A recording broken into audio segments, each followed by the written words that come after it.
आम्ही योग्य वेळी बाहेर पडलो. मला वाटतं ते गृहस्थ असं म्हणतायत, तुम्ही ज्याचं नाव घेतलं ते, की भाजपा हे स्लो पॉयझनिंग आहे असं मला कोणतरी म्हटलं. आता कळेल त्यांना पॉयझन काय असतं ते. अंबादासाहेबांनी काल ते वक्तव्य केले की दोन्ही शिवसेना एकत्र यायला पाहिजे असं मला वाटतं, असं अंबादासाहेबांचं हा बरोबर आहे. हे प्रत्येकाचं व्यक्तिगत मत असू शकतं. मलाही असं अनेकदा वाटतं की जर कोणाला पश्चाताप झाला असेल, आता ज्या पद्धतीनं भारतीय जनता पक्ष यांचं मर्दन करताय, अपमानित करताय, जर कोणाला वाटलं की नाही आपल्याकडून चूक झाली, आम्हाला भ्रमात ठेवलं, आम्ही बहकलो, तर त्यांनी उद्धव ठाकरे यांच्या नेतृत्वाखाली मागे यायला पाहिजे. मुळात शिंद्यांबरोबर जी लोक आहेत तो पक्ष नाहीच आहे ना. निवडणूक आयोगाच्या भ्रष्ट कारभारामुळे त्यांना तात्पुरतं चिन्ह मिळालेलं आहे आमचं, आणि सुप्रीम कोर्टाच्या दिरंगाई वृत्तीमुळं खटला चालत नाही. ज्या दिवशी खटल्याचा निकाल लागेल तो खटल्याचा निकाल आमच्या बाजूनच लागेल, आणि तो आमच्या बाजूनं लागेल म्हणून त्या निकालाला सारख्या तारखा दिल्या जात आहेत. घटनेनुसार पक्ष आणि चिन्ह आम्हालाच मिळणार आहे. पण आता जर कोणाला असं वाटत असेल तर उद्धव साहेबांशी चर्चा करून त्यांनी मागे फिरलं पाहिजे. पण काही लोकांना नक्कीच प्रवेश मिळणार नाही.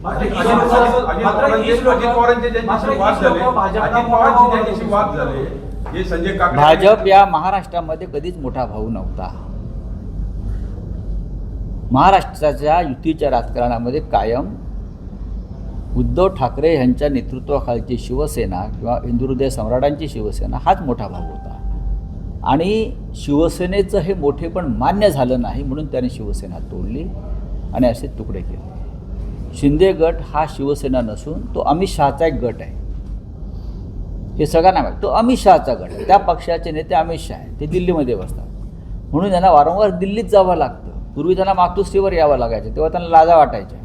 आता दिल्लीत जाऊन तिथे अमित शहाच्या कृष्ण मेनन रोडवरच्या बंगल्याच्या हिरवळीवरती पांढऱ्या पॅन्टी घालून बसतात, आणि उठताना गवत लागलं असं त्यांच्या, असं त्यांना ते थांबावं लागतं. तेव्हा हा अमित शहाचा गट आहे. अजित पवारचा जो पक्ष पवारांचा, हा अमित शहाचा पक्ष आहे. हे पक्ष नाही, ते त्यांचे गट आहेत, अमित शहाने निर्माण केलेले गट आहेत. नाही, मला बघा, हा त्यांचा अंतर्गत विषय, हा त्यांचा अंतर्गत विषय, मी त्याच्यावरती का बोलावं. पण मी वारंवार सांगतो की अजित पवारांचा जो पक्ष आहे तो भविष्यात राहणार नाही. संजय राऊत यांनी स्वतःची आणि स्वतःच्या पक्षाची चिंता करावी, स्वतःच्या पक्षाला भावपूर्ण श्रद्धांजली अर्पण करण्याची वेळ आली आहे. विखे पाटील बोला. ठीक आहे, विखे पाटील हे आमच्या पक्षामध्ये सुद्धा आले होते. ते आमच्या पक्षातून गेले, तेव्हा आम्ही त्यांना श्रद्धांजली वाहिली. अनेक पक्ष फिरून आलेल्या माणसानं आमच्यासारख्या शिवसेनेतल्या निष्ठावंतांवर बोलू नये, हा निष्ठेचा अपमान ठरेल. ज्या काँग्रेस पक्षानं तुम्हाला सर्व काही दिलं, त्या काँग्रेस पक्षाशी आपण आधी बेईमानी केली. मग तुम्ही शिवसेने आलात, मग तुम्ही शिवसेनेशी बेईमानी केली. आता तुम्ही ज्या पक्षात आहात त्या पक्षात तरी किती काळ राहणार आहात. मग अशीच म्हणा, जोपर्यंत सत्ता आहे तोपर्यंत हे राहते. या जिल्ह्यामध्ये काँग्रेसचं निष्ठावंताचं एकमेव नेतृत्व ते म्हणजे बाळासाहेब थोरात आहे किंवा त्यांचं कुटुंब आहे. यांनी सातत्यानं काँग्रेसचं नेतृत्व केलं, कारण त्यांचं कुटुंब हे स्वातंत्र्य चळवळीतून आलेलं पुढे होतं. बाकी मला वाटत नाही कोणी असे असतील. देशात तुम्ही इंडिया आघाडी तयार केली भाजपच्या विरोधात. राज्यात देखील महाविकास आघाडी आहे. सध्या गेल्या काही दिवसांपासून सूर येतोय की दोन शिवसेना एकत्र आल्या पाहिजे. जर भाजपा विरोधात ही ताकद वाढत असेल तर तुम्ही अनेक वर्ष राजकारण करतात, काय तुम्हाला वैयक्तिक वाटतं, एकत्र आले पाहिजे का दोन्ही शिवसेना? शिवसेना एकच आहे. मी कालही म्हणालो, दोन शिवसेना असूच शकत नाहीत ना. शिवसेना जिथे ठाकरे तिकडे शिवसेना, आणि शिवसेनेचं काम हे सातत्यानं शिवसेना भवन किंवा मातोश्रीतून चालतं. जिथे ठाकरे नाहीत ती शिवसेना कशी असणार मला सांगा. मी मगाशी असं आपल्याला सांगितलं की ज्यांना पश्चाताप झाला असेल, ज्यांच्यातला स्वाभिमान जागा झाला असेल, ज्यांना अशी खात्री पटली असेल की भारतीय जनता पक्ष महाराष्ट्रद्रोही पक्ष आहे, हा शेतकऱ्यांच्या आणि मराठी माणसांच्या विरोधातला पक्ष आहे, हा शेटजींचा आणि व्यापाऱ्यांचा पक्ष आहे, असं जर कोणाला जाणीव झाली असेल तर त्यांनी मातोश्रीवर यावं आणि उद्धवजींना भेटावं. शिंदे गटाचे मनोमिलन होऊ शकतं का शिवसेनेचं? माझ्या प्रश्नाचं उत्तर तुम्ही ऐकलं नाहीत आता. विधान परिषद निवडणुकीमध्ये कुठेतरी भाजपचा वर्चस्व दिसतोय आणि शिंदे गटाला किंवा राष्ट्रवादीला बी तुटपुंच्या जागा भाजपचा वरचष्मा राजकारणामध्ये कधीच नव्हता. चोरांचं राज्य हे अल्पकाळ टिकतं.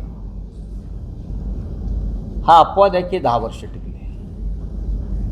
आज भारतीय जनता पक्षाची जर तुम्ही टॉप हायरकी काढली तर सगळे काँग्रेस, राष्ट्रवादी आणि शिवसेनेचेच लोक आहेत.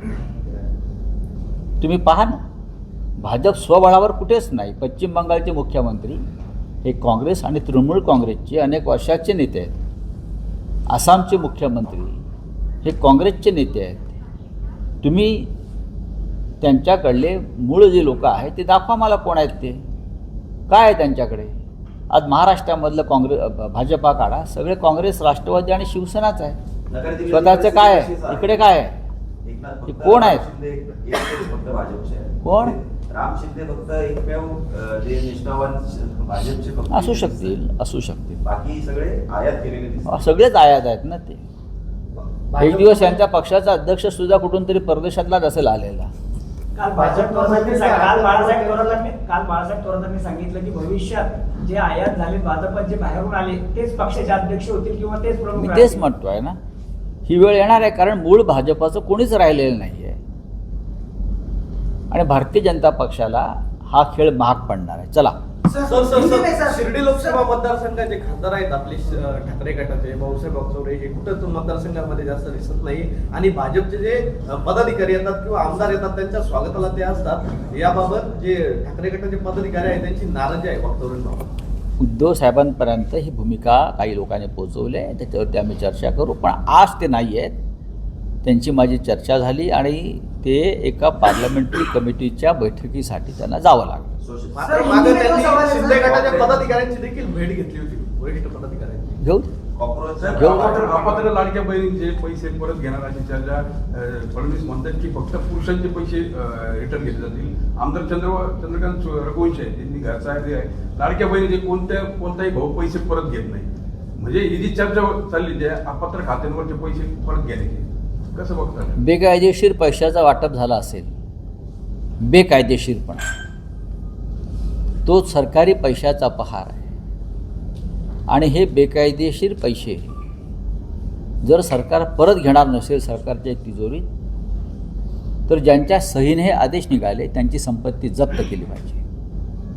मग शिंदे असतील, फडणवीस असतील किंवा अजित पवार असतील. अजित पवार नाही आहेत, त्यांच्या पक्षाची, या तिन्ही पक्षाची संपत्ती जप्त करून अपात्र लाभार्थींना दिलेल्या पैशाचं वसुली व्हायला पाहिजे. साधारण 17,000 कोटीच्या दरम्यान 17,540 कोटी इतकी रक्कम अपात्र लाभार्थींना देण्यात आली असेल तर 17,000 कोटी रुपये या 3 प्रमुखांकडून वसूल करणं हे आवश्यक आहे. हा जनतेचा पैसा आहे, तुमच्या घरातला खिशातला पैसा नाही.